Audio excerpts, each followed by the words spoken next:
Assalamualaikum dear student, this is your general science book.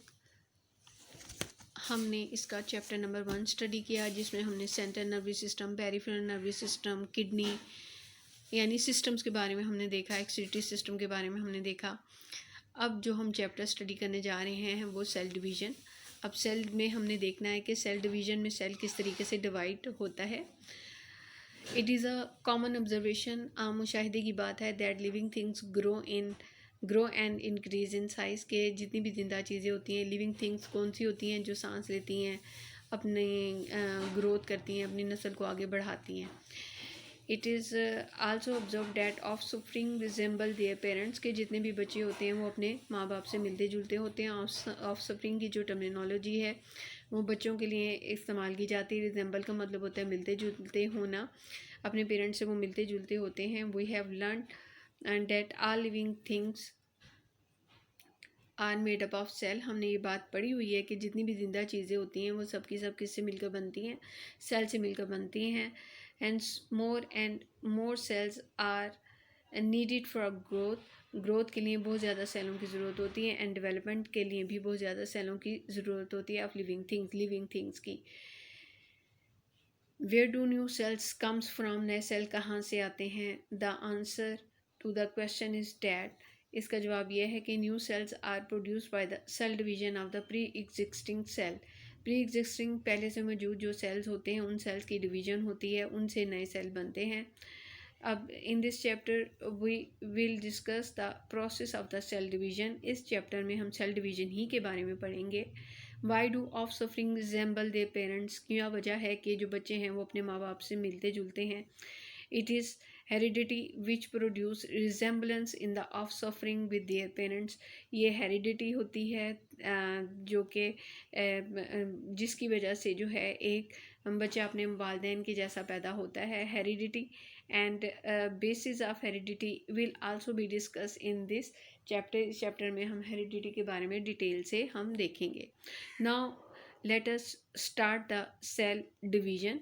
Cell division का मतलब तकसीम, cell का तकसीम होना। सेल होता क्या है हमने 6th में भी देखा, 7th में भी देखा, इवन 5 क्लास में भी हम देखते आए कि सेल होता है, दो तरह के सेल होते हैं। एक सेल प्लांट का होता है और एक एनिमल का सेल होता है। दोनों में हमने डिफरेंसेस भी देखे कि एनिमल का जो सेल होता है वो स्टार्ट ही सेल मेम्ब्रेन से होता है, जबकि जो होता है सेल दूसरा प्लांट का, तो उसमें सेल वाल से स्टार्ट होता है। सेल वाल के नीचे सेल मेम्ब्रेन होती है, फिर उसके अंदर जो है सेल न्यूक्लियस प्रेजेंट होता है, दोनों में होता है। और चूँकि पौधा जो है अपनी खुराक खुद तैयार करता है, इसलिए पौधे के जो सेल में वैक्यूल होता है, लेकिन जो एनिमल का सेल होता है वो अपनी खुराक खुद तैयार नहीं करता, तो इसलिए उसमें जो है दोनों में जो है जो पौधा अपनी खुराक खुद तैयार करता है तो पौधे के अंदर जो है वो क्लोरोफिल मौजूद होता है, लेकिन एनिमल के सेल में क्लोरोफिल मौजूद नहीं होता।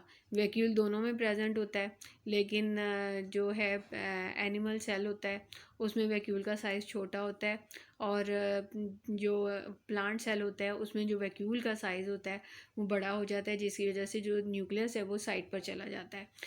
तो एनिमल सेल में न्यूक्लियस जो होता है सेंट्रल पोजीशन में होता है। तो बहरहाल हम देख रहे हैं सेल डिवीज़न के बारे में। तो cell division is a process, ये एक तरीका होता है by which the cell divide into the 2 daughter cell, जिसमें सेल डिवाइड हो जाता है इनटू 2 डॉटर सेल, यानी सेल जो है 2 बराबर हिस्सों में तकसीम हो जाता है और हर हिस्से को हम डॉटर सेल कहते हैं। The cell we divide is called parent cell. जो सेल डिवाइड हो रहा है उसे पेरेंट सेल कहा जाएगा। The cell which are produce, और जो सेल पैदा होता है as a result of the division के नतीजे में, आर कॉल्ड डाटा सेल, उसे हम डाटा सेल कहेंगे। Before the start of the cell division के स्टार्ट होने से पहले the parent cell passes through uh, parent cell में कुछ चेंजेस आती हैं। तो parent cell passes through a phase called interphase. Parent cell को जिस तब्दीली से गुजरना पड़ता है, उस फेस को, उस हालत को हम क्या कहते हैं? इंटरफेस कहते हैं। During interface chromosomes in the nucleus nucleus के अंदर जो क्रोमोसोम्स मौजूद होते हैं आर डुप्लीकेटेड, ये डुप्लीकेट हो जाते हैं, यानी क्रोमोसोम जो हैं वो अपने जैसे क्रोमोसोम बनाते हैं। इन चेंजेस से गुजरना पड़ता है इंटरफेज में।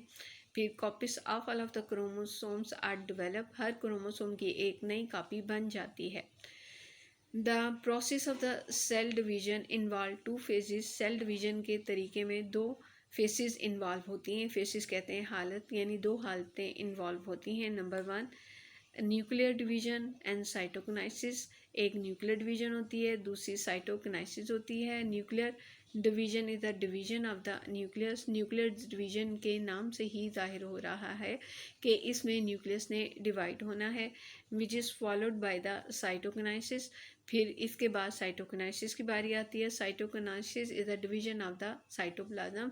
अब यहाँ पर आपने जो बात याद रखनी है कि आपने साइटोकिनाइसिस के बारे में, न्यूक्लियर डिवीजन को तो हम डिटेल में ही देखेंगे, लेकिन साइटोकिनाइसिस क्या होती है? Cytokinesis the division of the cytoplasm, इसको आप मार्क कर लें।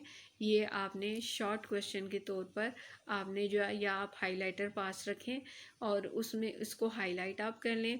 आप पहले इसके हम जो है शॉर्ट क्वेश्चन, आप ये शॉर्ट क्वेश्चन है डिफाइन साइटोकिनाइसिस, तो आपने क्या लिखना है? Cytokinesis is the division of cytoplasm. आप इसे हाईलाइट कर लें। ये आपका शॉर्ट क्वेश्चन नंबर क्या बन जाएगा? 1। अब अगर आप अभी इसे कॉपी पर ना लिखें, कॉपी पर हम जो है पहले इसके लॉन्ग कर लेंगे, बाद में हम इकट्ठे इसके सारे जो है ना शॉर्ट उतार लेंगे। तो लेकिन जो जो साथ शॉर्ट क्वेश्चन आता जाएगा उसको आपने हाइलाइटर से हाईलाइट करते जाना है, और जो क्वेश्चन बनाने वाली बात है वो तकरीबन डायरेक्ट ही बनता है। जैसे अब यहाँ पर साइटोकिनाइसिस है, तो यहाँ पर मैंने आपको मार्क करवा दिया define cytokinesis. Cytokinesis is the division of the cytoplasm. Cytokinesis क्या चीज़ है? डिवीजन ऑफ साइटोप्लाज्म है। आज के लिए हम इतना ही, बाकी इंशाल्लाह ताला हम अपने नेक्स्ट लेक्चर में देखेंगे। यहाँ पर हम ओके, अल्लाह हाफिज़।